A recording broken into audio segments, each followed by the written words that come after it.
Olá, sejam muito bem-vindos. Está no ar o Saúde RS, o Jornal da Saúde do Rio Grande do Sul, aqui na Masper TV.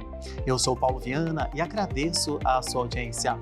Confira os destaques de hoje. Agosto Dourado, mês de conscientização e incentivo ao aleitamento materno.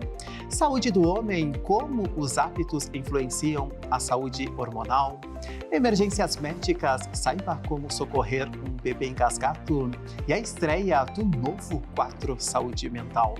Com o oferecimento de CT100, Centro de Treinamento e Simulação de Emergências Médicas, Residencial Vital Saúde, Gerifácil, Clínica Vascular Regis Angenes, Barbizan Cardiologia, Vital Saúde e Segurança do Trabalho e Redcare Assistencial e Telemedicina. Começa agora o seu guia completo de saúde. Saúde RS, oferecimento Residencial Vital Saúde, seu caminho é você quem faz. Gerifácil, facilidade para quem cuida. CT100, Centro de Treinamento e Simulação de Emergências Médicas, ensinando a salvar vidas. Clínica Vascular Regis Angenes, especialista em cirurgia vascular. Barbizan Cardiologia, clínica de investigação, prevenção e tratamento. Vital, saúde e segurança do trabalho. Redcare, cuidando de você onde estiver. Agosto Dourado é um mês dedicado para chamar a atenção sobre a importância da amamentação, estimulando o incentivo e o apoio ao aleitamento materno. Sobre esse assunto, conversamos com Ana Paula Budel, enfermeira obstetra, consultora de amamentação e coordenadora do Centro Materno-Infantil do Hospital Divina Providência. Bom dia, seja bem-vinda ao Saúde RS. É um prazer recebê-la. Bom dia, Paulo. Obrigada pela oportunidade de estar aqui falando sobre esse tema que é tão valioso, né, para nós mulheres e para nós também que estamos na área da saúde atuando e trabalhando em prol da amamentação. Qual a importância da campanha Agosto Dourado? O Agosto Dourado ele é uma conscientização, né, da importância da amamentação. E não só a conscientização da população, né, que as mulheres, que as famílias optam por amamentar exclusivamente seus bebês, mas sim para também preparar as equipes de saúde para que elas estejam conscientes da importância e que elas entendam também que a amamentação ela começa desde o primeiro momento do contato, né, de mãe e bebê, do nosso binômio que a gente chama. Quais são os benefícios da amamentação para o bebê? O leite materno reduz a mortalidade infantil? Sim, com certeza. O leite materno, a gente sempre traz, quando a gente vai iniciar uma orientação para uma família, para uma mãe, de que o leite materno ele é o ouro, né, do bebê. Ela é a primeira vacina, né? Ela reduz riscos respiratórios, infecções, internações precoces, né, em emergências, em atendimentos pediátricos e também, né, obviamente, traz uma saúde, né, para o bebê e também reduz os riscos de qualquer tipo de infecção. E para a mãe, o que a amamentação representa para a saúde materna?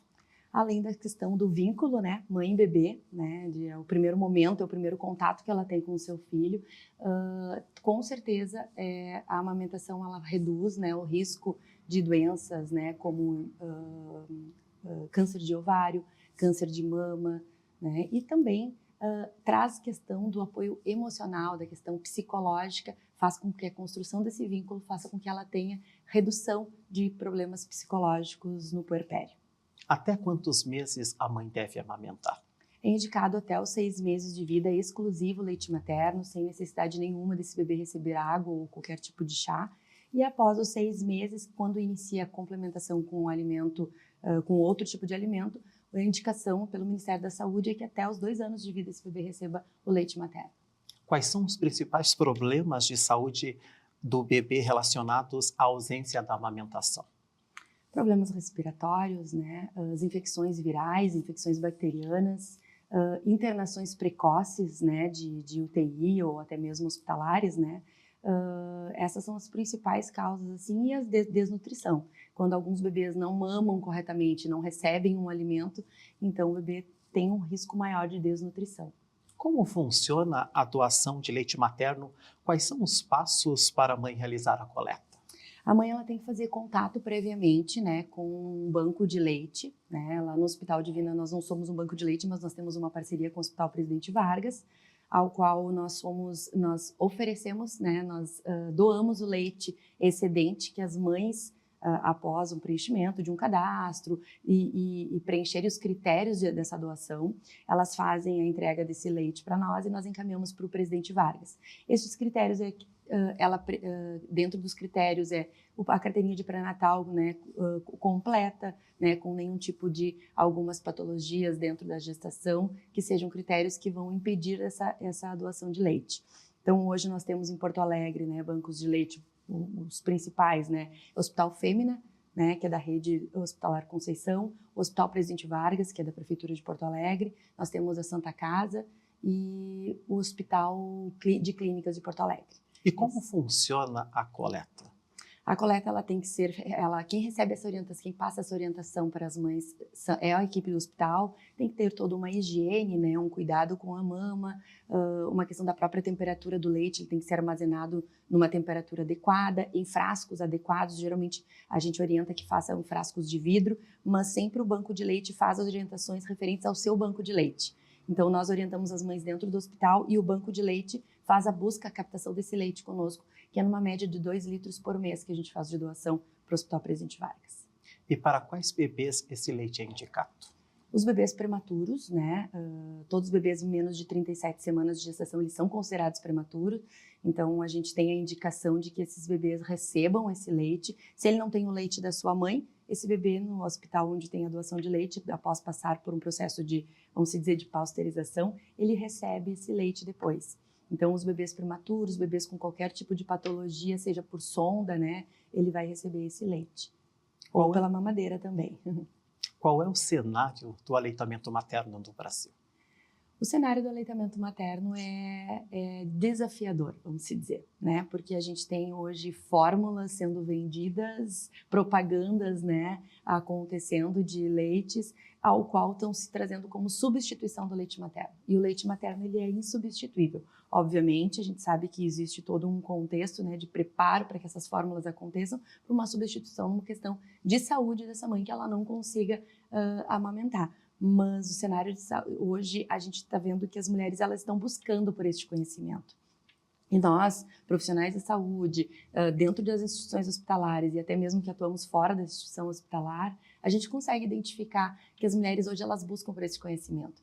E a gente sempre orienta que buscar pelo conhecimento da amamentação é tão importante quanto buscar pela orientação do parto, de como vivenciar o momento do nascimento do bebê. Que a amamentação ela também é uma sequência e por vezes se ela não é de conhecimento das mulheres, ela se torna algo que não é tão prazeroso inicialmente, que acaba tendo dor, né? Acaba tendo uma desconstrução de um momento que era para ser muito prazeroso com algum vínculo de dor, quando a mulher ela não tem a orientação adequada. Na sua opinião, o que ainda precisa melhorar nas políticas públicas sobre esse tema?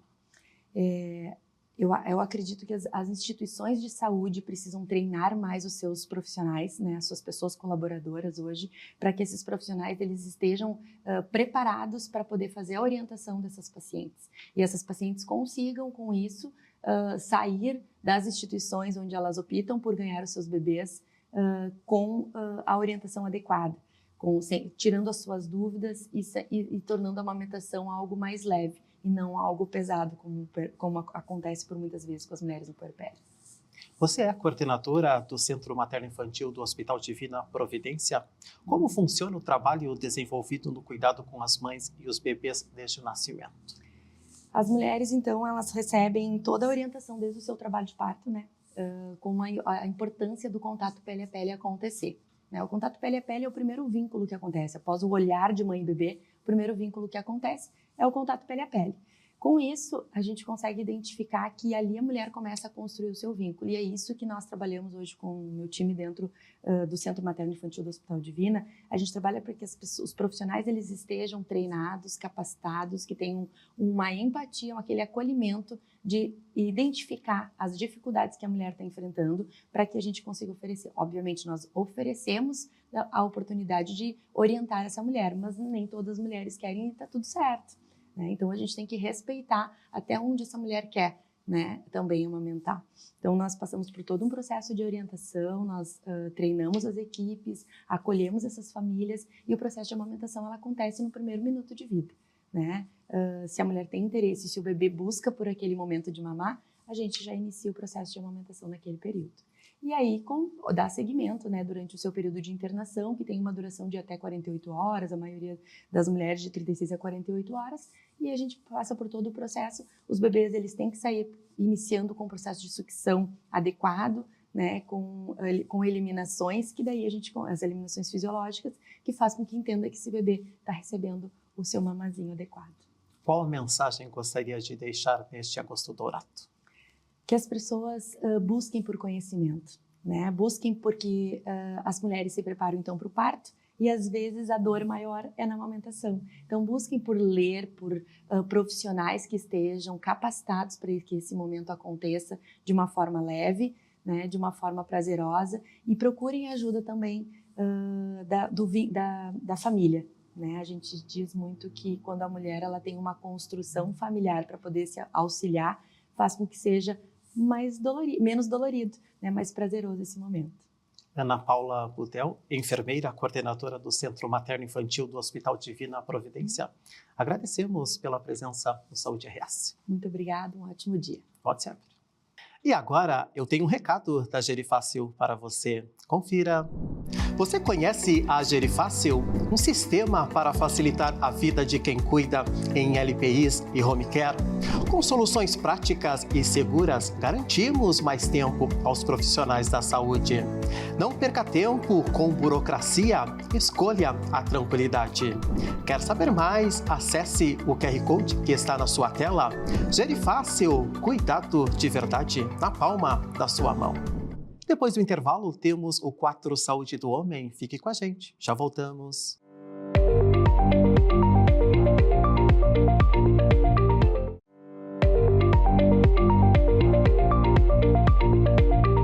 O Saúde RS está de volta, o Jornal da Saúde do Rio Grande do Sul, na Masper TV, com o oferecimento de CT100, Centro de Treinamento e Simulação de Emergências Médicas, Residencial Vital Saúde, Gerifácil, Clínica Vascular Regis Angenes, Barbizan, Cardiologia, Vital Saúde e Segurança do Trabalho e Redcare Assistencial e Telemedicina.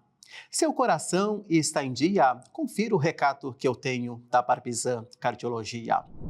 Cuidar do coração é essencial para viver com saúde. Na Barbizan Cardiologia, você conta com atendimento especializado, equipe dedicada e uma avaliação completa com exames de alta tecnologia. Agende sua consulta e dê ao seu coração a atenção que ele merece. Barbizan Cardiologia, clínica de investigação, prevenção e tratamento. Agora é hora de falar sobre a saúde do homem. Roda a vinheta. Saúde do Homem. Oferecimento Dr. Tiago Breitenbach, urologista, especialista em saúde íntima masculina, referência em disfunção erétil, infertilidade, estética peniana e cuidados reprodutivos.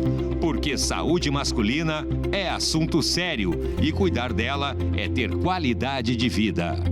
No Saúde do Homem de hoje, vamos abordar os principais fatores que influenciam a saúde hormonal e a qualidade de vida masculina. Sobre esse assunto, conversamos com o Dr. Tiago Breitenbach, médico urologista, especialista em saúde masculina. Bom dia, doutor. Seja bem-vindo novamente ao 4 Saúde do Homem, aqui no Saúde RS. Bom dia, Paulo. Muito obrigado pelo convite. Doutor, o uso de anabolizante está aumentando entre os homens jovens. Quais são os principais riscos à saúde? Testosterona virou o assunto da moda. Tu abre o Instagram, tu abre o TikTok, o homem é bombardeado sobre testosterona. E cada vez mais cedo, os homens e os meninos, muitas vezes, os adolescentes têm se preocupado com isso. É muito comum no consultório homens de 17, 18 anos chegarem achando que estão com testosterona baixa. Isso pode acontecer, existem casos em que a testosterona fica baixa mesmo quando a gente é jovem, mas isso não é regra, isso é exceção. Então, cada vez mais a gente encontra pacientes usando de maneira indiscriminada porque o amigo na academia falou, porque alguém disse a maneira que deveria usar. E usar testosterona quando tu não precisa é um grande problema. Testosterona é bom. Testosterona demais é um problema. E testosterona na hora errada é um problema ainda maior. 65% dos homens que começam a usar testosterona da maneira errada ficam azospérmicos, ou seja, param de produzir espermatozoides. Geralmente um rapaz aí dos 18 anos, 17 anos, não está muito preocupado em ser pai naquele momento. Mas ele pode estar entrando numa situação em que talvez ele tenha dificuldade para ser pai no futuro. Ele vai utilizar de uma maneira errada, vai parar de produzir espermatozoides e isso pode trazer uma consequência super séria mais para frente. Mas agora ele não está preocupado. Então é muito importante, se você tem dúvidas sobre, será que eu estou com a testosterona mais baixa? Será que eu preciso repor? Procure um médico especialista que possa te orientar a seguir o melhor caminho. Testosterona é ótimo, é bom, mas não é para todo mundo. Qual é a diferença entre reposição de testosterona e uso de anabolizantes? E tá aí uma das maiores confusões, né? Porque eu acabei de dizer, testosterona não é para todo mundo. Quando a gente fala em terapia de reposição de testosterona, a famosa TRT, essa é para aqueles pacientes que têm uma deficiência, uma produção mais baixa. Isso pode ser em idades mais jovens, mas geralmente são em pacientes acima dos 40, 45 anos. Quando a gente tem uma terapia de reposição, tu está repondo aquilo que falta. Então tu não está dando a mais, tu está mantendo a testosterona num nível normal, certo? Então, nem muito nem pouco, num nível normal. Então, a terapia de reposição é geralmente feito com um tipo de droga, um tipo de testosterona que é feito ou em gel, ou aplicação mensal ou quinzenal, ou trimestral. Tudo varia muito com cada paciente e a preferência de cada paciente.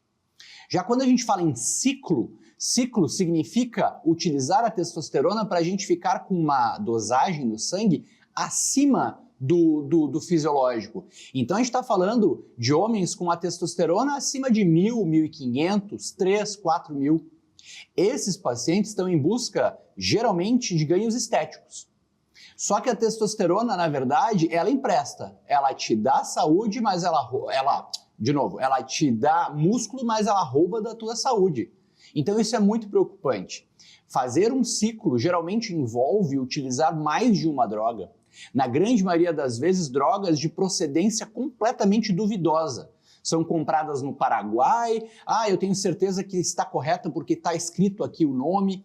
Então a gente tem esse risco muito grande. Pode ser que você esteja utilizando algo que nem testosterona é. Então tem que ter muito cuidado.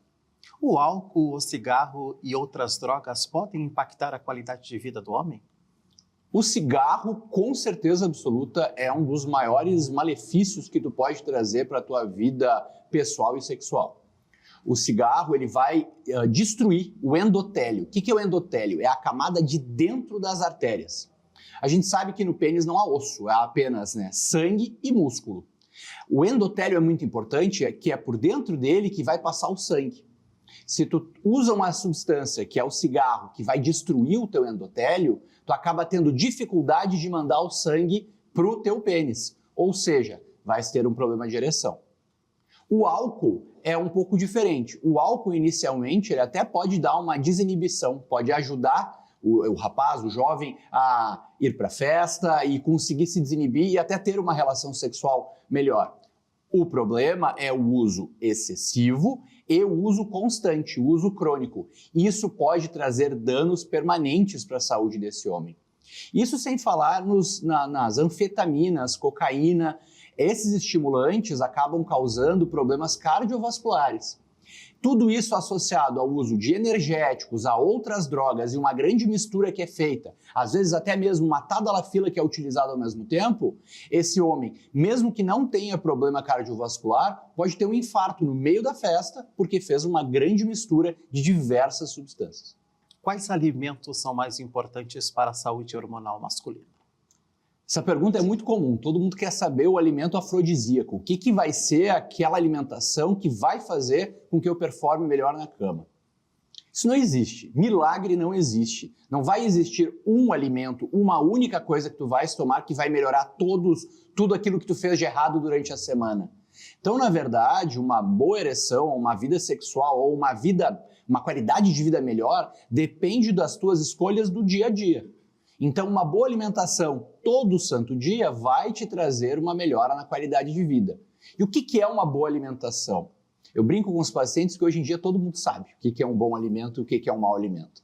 Bom alimento é aquele alimento com fibras, aquele alimento que vem da natureza, menos industrializado, aquele alimento que tu mesmo preparou, com menos óleo, com mais vegetais, com menos sal. Então, ou seja, alimentos que sejam menos industrializados. A famosa dieta mediterrânea certamente seria a melhor indicação. A prática de esporte pode melhorar a saúde hormonal? Existe um limite em que o excesso de exercício pode prejudicar a saúde? Mais da metade dos brasileiros não faz a quantidade mínima de exercício recomendada. O que seria a quantidade mínima de exercício? 20 minutos por dia de algum exercício leve. 20 minutos de caminhada. Mais da metade dos brasileiros não faz isso. Então, antes da gente se preocupar em excesso de atividade, vamos se preocupar em começar a fazer o mínimo. Ah, mas eu não tenho tempo, a minha vida é muito corrida, é muito difícil. Concordo, tá complicado para todo mundo. Mas tenta fazer hoje, não te preocupa com amanhã. Hoje, tenta fazer 20 minutinhos hoje. Se tu não tiveres nenhum problema cardiovascular, se não tiver nenhuma limitação do teu cardiologista, não tem por que tu não fazer isso. Estaciona o carro mais longe no mercado, vai a pé, tenta deixar o carro na garagem, sobe escada ao invés de subir de elevador. São pequenas coisas que tu pode fazer no teu dia a dia que vão melhorar e vão te tornar uma pessoa ativa. São 20 minutos, a gente não está pedindo 3 horas, são 20 minutos no dia. Então, isso faz toda a diferença. A gente tem que se preocupar em ficar com uma circunferência na cintura menor do que 102 centímetros. Tarefa para o final de semana, pegar uma fita métrica e se medir. 102 centímetros a menos do que isso é o que a gente precisa para o homem, para a gente ter pelo menos uma cintura considerada saudável. O uso recreativo da tadalafila pode trazer riscos? Um homem jovem pode ficar dependente? E aí está outra coisa, além do uso da testosterona pelo público jovem, a gente tem muito uso da tadalafila. A tadalafila virou uma grande brincadeira, a gente tem drink com o nome de tadalafila, o bonde do Tadala, a gente tem um monte de vídeo falando sobre tadalafila, brincadeiras em relação a isso. E isso é muito complicado, porque tadalafila não é brincadeira, tadalafila é uma medicação e é uma medicação que tem riscos. Principalmente quando utilizada dessa maneira recreativa. Quando o pessoal utiliza, geralmente na noite, na festa, o pessoal utiliza misturando com outras substâncias. Então, tu acaba tendo um estimulante, alguma medicação como uma cocaína, bala, MDMA, que vai causar uma taquicardia, tu ainda coloca tadalafila em cima, álcool, tudo isso pode ocasionar um problema cardiovascular importante. O pênis, ele não desaprende a ter ereção. Então, tu não vais deixar ele viciado na tadalafila. Não é que ele não vai conseguir mais ter ereção se tu parar de tomar. O problema está no psicológico. Será que eu vou conseguir performar tão bem quanto eu performava quando utilizava a tadalafila? E aí a gente tem os consultórios cheios de pacientes que hoje querem parar de utilizar, mas têm medo. Não tem nenhum problema no pênis ou metabólico, mas tem medo de parar de utilizar por não performar tão bem quanto performava quando utilizava a tadalafila. Quando a prótese peniana é indicada e quais são os índices de satisfação e os riscos da cirurgia? Assim como a internet trouxe muito conhecimento ruim ou muita desinformação, a internet também trouxe muita luz sobre as próteses penianas. Hoje em dia é um procedimento que barateou. Hoje em dia a gente consegue aplicar em um maior número de pacientes. Nós temos disponível alguns tipos, inclusive no Sistema Único de Saúde. Então, aqueles pacientes que não respondiam às medicações orais ou às medicações injetáveis, hoje têm a chance de poder manter uma vida sexual ativa com o uso da prótese peniana. Basicamente, nós temos 2 tipos, a semirrígida e a prótese inflável. Prótese inflável não está disponível no Sistema Único de Saúde, mas ela acaba sendo a mais fisiológica. É uma prótese que o homem consegue utilizar de uma maneira mais discreta. Ela se mantém desinflada durante a maior parte do tempo. E quando o homem quer utilizá-la, ele consegue utilizar uma pequena bomba que fica escondida entre os dois testículos, ele consegue inflar e ter uma relação sexual satisfatória. Para teres uma ideia, o índice de satisfação dos pacientes que colocam a prótese peniana está acima de 92%. E das parcerias acima de 95%. Então, é um tratamento que, obviamente, não é para todo mundo, é um tratamento de última linha para aqueles que não responderam a nenhuma outra das técnicas não invasivas, mas que funciona e tem um altíssimo grau de satisfação. Mas, obviamente, demandam que o cirurgião seja experiente e tenha um conhecimento completo sobre a colocação e também sobre as complicações que podem ocorrer da colocação dessa prótese. Tiago Breitenbach, médico urologista, especialista em saúde masculina, agradecemos pela presença no Saúde do Homem aqui no Saúde RS. Muito obrigado. Você, homem, tem dúvidas sobre disfunções erétil, infertilidade ou quer cuidar da sua saúde com seriedade?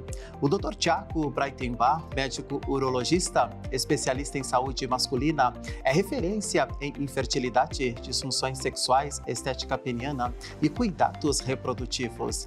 Siga o Dr. Tiago nas redes sociais, @Dr. Tiago Uro, ou agende uma avaliação pelo telefone 51 2500 7200, porque saúde masculina é assunto sério e cuidar dela é ter qualidade de vida. Saúde do Homem. Oferecimento Dr. Tiago Breitenbach, urologista, especialista em saúde íntima masculina, referência em disfunção erétil, infertilidade, estética peniana e cuidados reprodutivos. Porque saúde masculina é assunto sério e cuidar dela é ter qualidade de vida. Você já pensou em salvar vidas? Preste atenção neste recado. No CT100, cada treinamento pode ser a diferença entre agir com insegurança ou com excelência. Treinamos hoje quem vai salvar vidas amanhã. Capacite sua equipe com quem entende de emergência. Treinamentos práticos atualizados e certificados para agir na hora certa. Entre em contato e venha aprender a salvar vidas. CT100, Centro de Treinamento e Simulação de Emergências Médicas, ensinando a salvar vidas. Depois do intervalo, temos o 4 Emergências Médicas. Fique com a gente, já voltamos.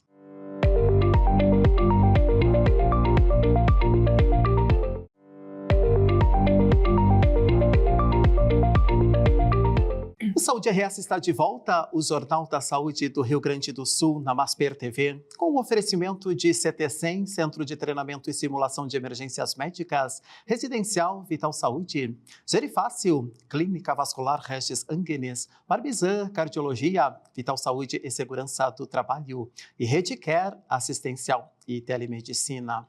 Atenção, agora é hora de falar de emergências médicas.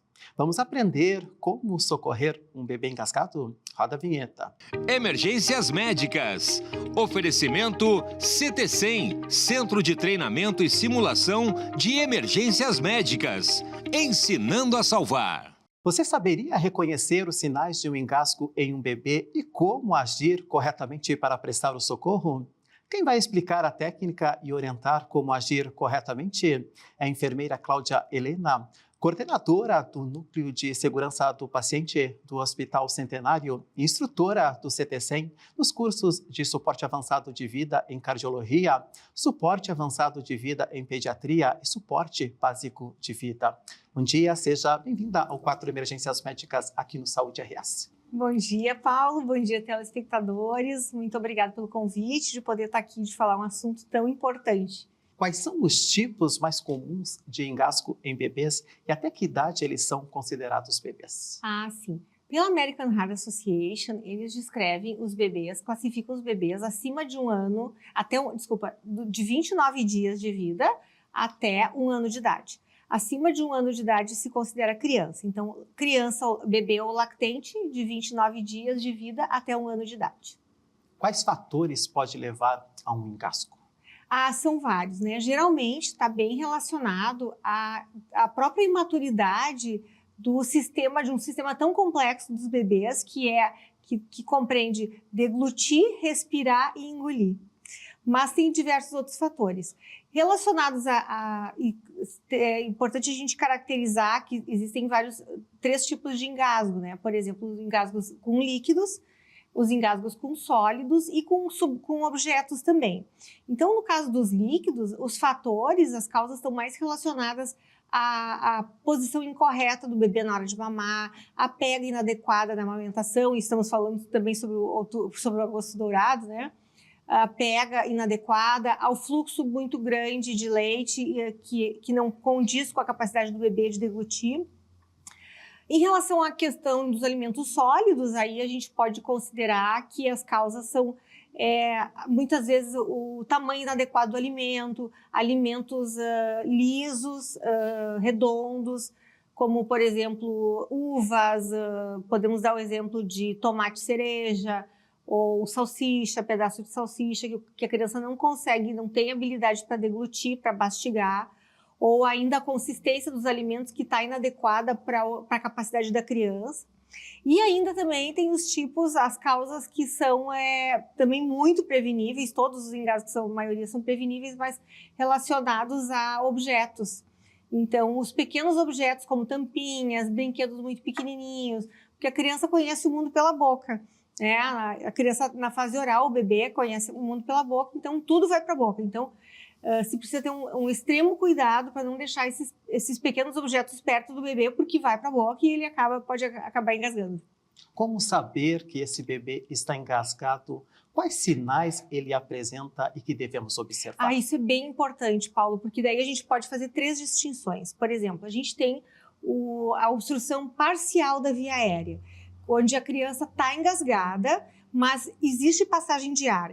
Então, nesse caso, a criança tosse vigorosamente, ela chora vigorosamente, ela fica agitada, mas tem passagem de ar. Nesse caso, quando a gente reconhece essa situação, a gente precisa procurar manter a calma e permitir que a criança possa tossir adequadamente, porque a tosse é a proteção do pulmão, a proteção da via aérea. Ela impede que aquele conteúdo, aquele objeto, migre inferiormente para a via aérea e para chegar no pulmão. Agora tem um outro caso, que é uma situação extremamente grave, que é uma situação de emergência, quando existe obstrução completa. Nesse caso, o que a gente vai identificar? Uma criança que não consegue chorar, uma criança silenciosa, ela pode até tentar tossir, mas não consegue, às vezes uma tosse muito fraquinha, ela começa a ficar pálida, às vezes os lábios ficam arroxeados do bebê. E nesse caso a gente está diante de uma obstrução completa de via aérea. Então nós precisamos agir de uma maneira muito rápida, fazendo uma manobra de desengasgo que a gente vai mostrar depois, porque senão essa criança vai passar por uma parada respiratória e depois uma parada cardiorrespiratória. E depois a gente tem o terceiro, que é o extremo, que é a parada cardiorrespiratória decorrente desse processo todo. Ocorreu a parada respiratória e, por consequência, a parada cardiorrespiratória, por uma obstrução total também. Então, a criança, nesse momento, é importante identificar do segundo para o terceiro passo. Nesse caso, a criança fica hipotônica, fica molezinha. Então, a gente não faz mais a manobra de desengasgo, a gente faz uma manobra de ressuscitação cardiopulmonar. Qual é a taxa de mortalidade por engasgo em bebês no Brasil? Olha só, Paulo, pela fonte do DataSUS, eles descrevem em torno de 200 mortes ano para crianças, e para os bebês essa taxa dobra. Eles falam desde o ano de 2020 a 2024, foi referenciado 2.400 óbitos em bebês. Isso representa mais ou menos 400 mortes de bebês por ano. Então, a gente pode ver que dobrou dos bebês para a criança, tá? Mas o que a gente precisa compreender dessa situação? Que muito mais do que uma taxa, do que uma estatística epidemiológica, é o dado bruto. Porque uma criança que morre é 100% para aquela família. Quando morre um bebê, que a gente considera, que pode se considerar que é uma situação completamente contrária à lei da vida, Quando morre um bebê, morre um sonho de uma família, morre a esperança de uma família, morre a esperança de continuidade, de paz e tal. Então, é importante esses dados, mas é importante também ver o dado bruto, o que significa no contexto familiar uma morte de um bebê por um dano que pode ser evitado. Por que as diretrizes para o atendimento ao bebê engasgado foram atualizadas e qual o objetivo dessas mudanças? Pois é o seguinte, a ciência é muito dinâmica, né? O que nós estamos discutindo hoje, em termos de evidência científica, amanhã não vale mais. Então, toda vez que existe uma mudança, uma atualização de estudos, novos estudos são apresentados, apresentando melhores práticas, as diretrizes são mudadas também. Então, a American Heart, em 2025, em outubro, mudou as diretrizes e dentro de todas essas mudanças, algumas mudanças também envolveram a questão do desengasgo dos bebês. Agora, vamos à prática? Demonstre aos nossos telespectadores como socorrer um bebê engasgado? Paulo, então, quando a criança está engasgada, a gente observa a criança e verifica se ela está chorando forte, se ela está tossindo forte. Se isso estiver acontecendo, é porque existe passagem de ar na via aérea. Então, a gente posiciona a criança, mantém a calma e procura e aguarda ela fica observando que ela vai tossir, provavelmente vai conseguir desobstruir a via aérea. Então, choro forte, tosse forte, a gente aguarda, mantém a calma e não intervém. Numa outra situação, Paulo, se a criança ela está silenciosa, ela não consegue chorar, o choro é o choro fraquinho e não tosse, ou tosse muito fraquinho, provavelmente ela está sem passagem de ar da via aérea. Nesse momento, ela pode apresentar também os lábios roxinhos, a pele pálida. A gente observa a criança, verifica se tem alguma obstrução na cavidade oral, se tem algum resíduo de alimento. Se tiver um resíduo sólido, a gente deve tirar o resíduo sólido, jamais fazer varreduras cegas. Se eu não estou enxergando o material que está obstruindo, eu não devo fazer varreduras cegas, mas se eu verifico, eu posso retirar. E de pronto, eu mobilizo a criança, viro ela sobre o meu braço, seguro o queixinho da criança com os meus dois dedos, dedo indicador e dedo médio, a cabeça ligeiramente mais baixa do que o tronco e que as perninhas, para que a gravidade me ajude na desobstrução. E com a mão eu dou 5 golpes no dorso da criança, nas costinhas. Então eu faço assim, 1, 2, 3, 4, 5. Neste mesmo momento eu viro ela sobre o meu outro braço e faço 5 compressões. Com essa região da mão aqui, região tenar e hipotenar da mão, bem no centro do tórax da criança. Lembrando que eu não posso fazer compressão abdominal, certo? É compressão no meio do tórax. Como é que eu acho o tórax da criança? Metade do externo. Entre a linha dos 2 mamilos, eu identifico a linha que eu preciso fazer a compressão. Região tenar e hipotenar da mão, então eu faço 5 compressões. Neste mesmo, depois que eu encerrei as 5, eu retorno e repito o movimento de 5 golpes nas costas. E assim eu vou fazendo intercaladamente até que a criança chore e a gente consiga desobstruir. No momento que ela chorou, eu lateralizo ela e aguardo ela se tranquilizar e se estabilizar. Mesmo que eu consiga desobstruir, é importante, eu preciso levar essa criança para o atendimento médico. Que mesmo ela conseguindo desobstruir a via aérea, ela precisa passar por uma avaliação, porque pode haver algum resíduo que pode ter passado para a via aérea inferior, isso precisa ser observado. O fato de ela estar respirando não significa que ela está bem. Eu preciso levá-la para o serviço médico. Agora, se nós tivermos uma situação que é mais drástica, a criança não está respirando, ela está com obstrução de via aérea e está hipotônica, essa é a chave da gente identificar quando ela precisa de uma manobra de ressuscitação cardiopulmonar. Os braços ficam molezinhos, as pernas molezinhas e ela não segura a cabeça. Então, nesse caso, eu preciso fazer uma ressuscitação cardiopulmonar. Eu preciso fazer 15 compressões no tórax, peço ajuda para alguém para fazer 2 ventilações boca a boca. Se eu estiver sozinha, eu faço 30 compressões no tórax e faço 2 ventilações boca a boca. Certo? O que é importante também, ou eu posso, a compressão eu posso utilizar dessa maneira aqui, com os 2 polegares, abraço o tórax da criança e os 2 polegares bem na linha intermamilar, ou dessa forma aqui. Se eu utilizar essa forma aqui, eu preciso colocar a criança em uma superfície rígida, numa mesa ou mesmo no chão, precisa ter uma superfície rígida.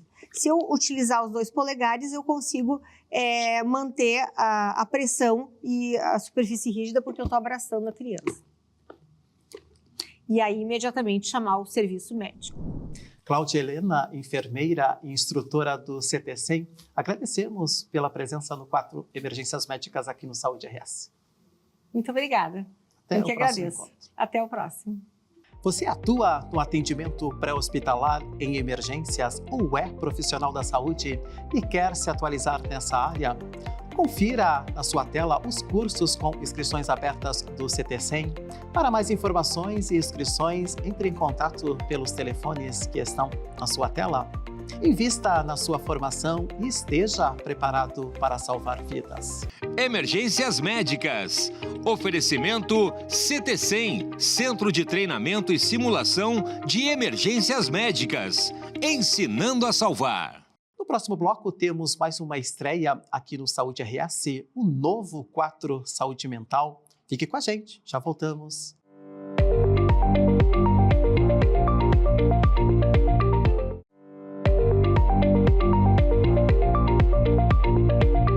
O Saúde RS está de volta, o Jornal da Saúde do Rio Grande do Sul, na Masper TV, com um oferecimento de CT100, Centro de Treinamento e Simulação de Emergências Médicas, Residencial Vital Saúde, Gerifácil, Clínica Vascular Regis Angenes, Barbizan, Cardiologia, Vital Saúde e Segurança do Trabalho e Redicare Assistencial e Telemedicina. Sua empresa está preparada para as mudanças da NR1? Atenção, eu tenho um recado da Vital que pode te ajudar. Se você é empresário ou gestor, não corra riscos com a legislação trabalhista. Conheça a Vital Saúde e Segurança do Trabalho, com mais de 18 anos de experiência, oferecendo soluções completas em saúde ocupacional e segurança do trabalho. Entre em contato com a Vital e descubra como proteger sua empresa e sua equipe. Vital, há mais de 18 anos, transformando ambientes de trabalho em locais mais seguros. Chegou a hora da estreia do quadro Saúde Mental. Roda a vinheta.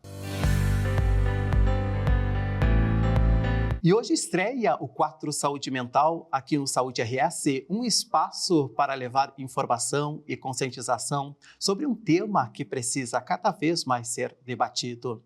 Neste episódio de estreia, vamos abordar o cenário atual no Brasil, os desafios, os avanços nos tratamentos e os sinais de alerta que indicam a necessidade de buscar ajuda.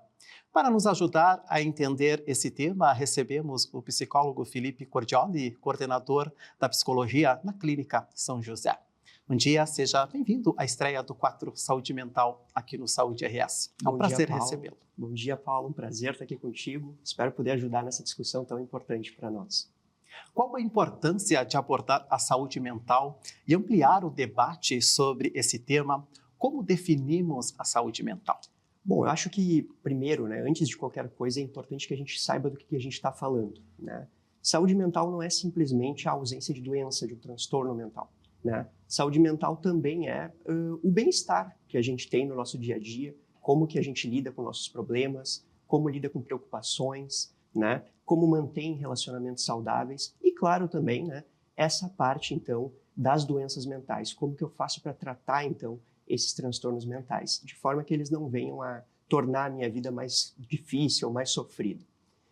E bom, eu acho que para que a gente saiba, como lidar com tudo isso, a gente também é importante que defina a importância que tem esse tema para o Brasil e para a nossa discussão aqui no nosso quadro.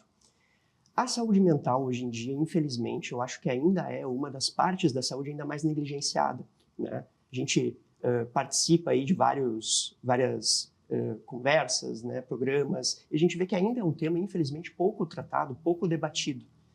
E a importância desse tema é justamente essa, de que ainda é um dos principais motivos aí de sofrimento que a gente tem para a nossa população. Então acaba tendo, né, essa importância justamente nessa, eu diria, negligência, inclusive, que a gente, né, enquanto pessoas, enquanto cidadãos, ainda temos, né, com esse tema da saúde mental. Quais são os principais problemas que afetam a população? Bom, no Brasil, né, infelizmente, a gente ocupa aí a posição já há mais de 10 anos como um dos países mais ansiosos do mundo, né, e um dos mais deprimidos também.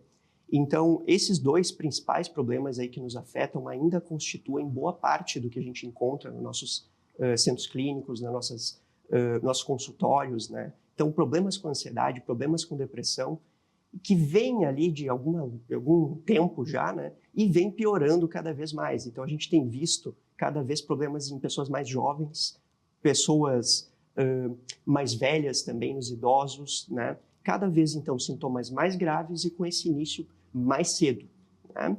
E a outra coisa também, que é uma das áreas que me é muito querida, né? A parte de uso de substâncias, dependência química. Esse também é um problema que a gente vem crescendo aí exponencialmente no nosso país, problemas com álcool, outras drogas, né? E que vem também piorando nesses últimos tempos. Então, eu diria que esses aí são boa parte dos problemas que a gente tem para enfrentar. Existem muitos outros, mas esses são alguns que a gente deveria prestar particular atenção. O que pode contribuir para o desenvolvimento desses problemas? Bom, né, saúde mental, os transtornos mentais, eles não são simplesmente uma cria ali de um problema único, de uma questão única de saúde. Então, a gente tem fatores biopsicossociais, que a gente chama, que influenciam para esses fatores se tornarem um problema na vida de alguém. Eu posso, por exemplo, ter uma genética já que me traga, né, uma predisposição, um risco aumentado de eu ter um desses transtornos. Mas daí, se eu juntar isso, então, com as minhas experiências ali psicológicas, traumas, problemas de vida, pressões, crítica, isso tudo acaba aflorando, então, na vida de determinadas pessoas. Eu diria que esses problemas, esses transtornos de saúde mental, eles não têm uma causa única, mas é uma série de fatores e todos eles podem atrapalhar ou ajudar a pessoa a lidar com esses problemas, então, na vida delas. Qual é o cenário da saúde mental no Brasil e o que os dados mostram sobre essa realidade?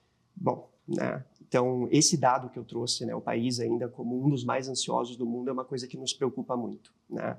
A ansiedade em si, eu acho que é importante a gente falar, né, ela não é um problema necessariamente. Então, todo mundo é ansioso, né? Eu, por exemplo, estava muito ansioso para chegar aqui a tempo, né?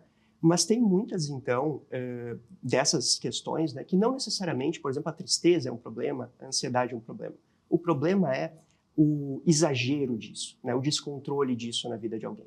Então, a gente tem, né, nós todos passamos aí por situações difíceis e nós podemos nos sentir tristes, podemos sentir raiva, podemos nos sentir ansiosos. Isso não é um problema. Agora, quando isso se torna um hábito, quando isso se torna uma coisa paralisante, quando isso se torna um problema tão grande que começa a trazer prejuízos para a minha vida, onde eu não consigo mais trabalhar, onde eu não consigo mais estudar, isso acaba afetando minhas relações, aí sim a gente está falando de um problema de saúde mental.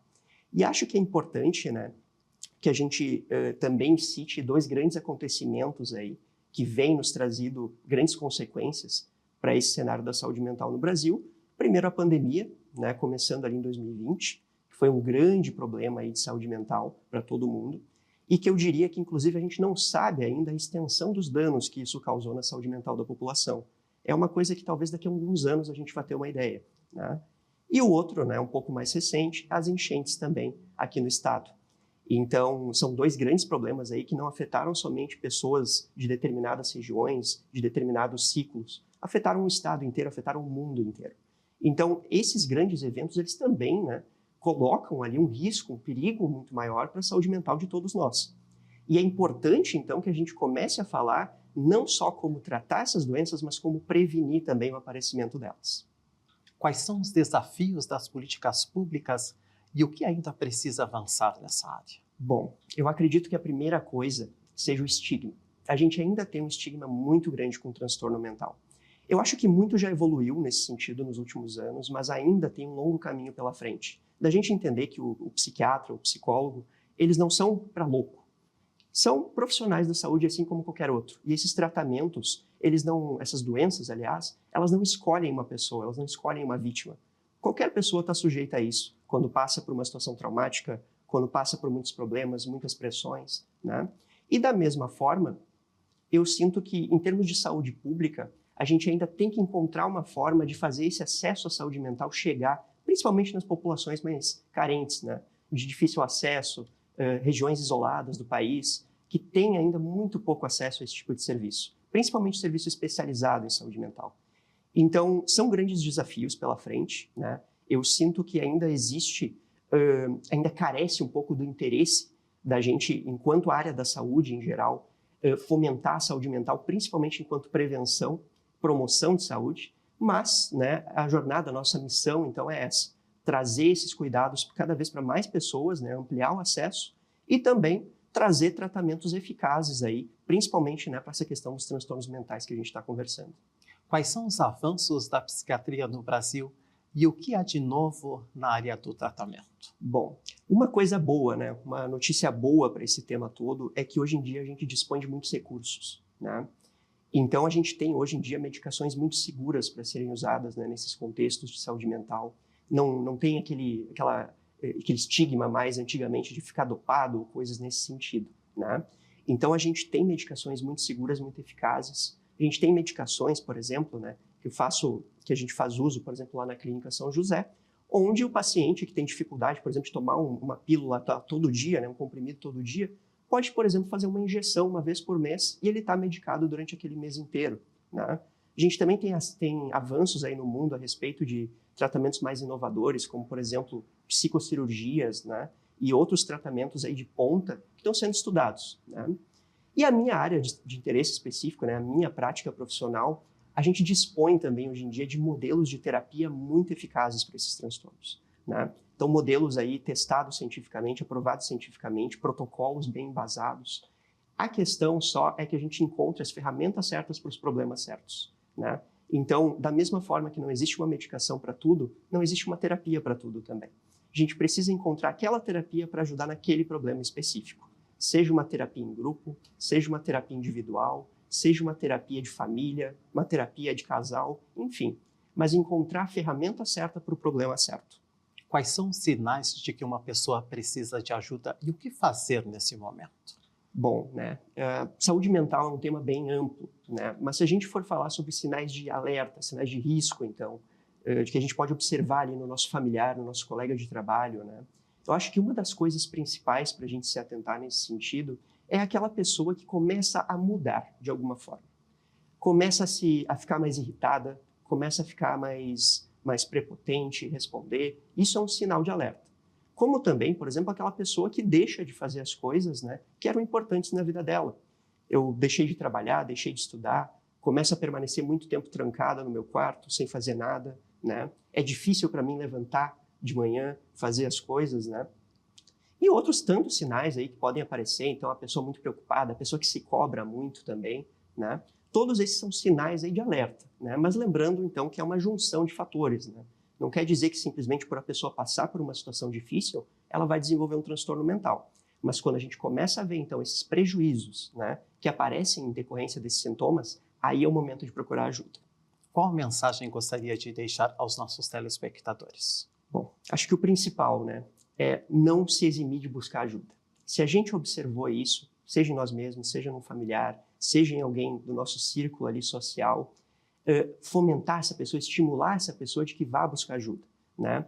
A gente ainda tem, eu acho, como uma grande barreira aí, né, essa questão, não diria nem de um preconceito, mas de uma resistência à procura de ajuda em saúde mental. E não precisa ser assim, né?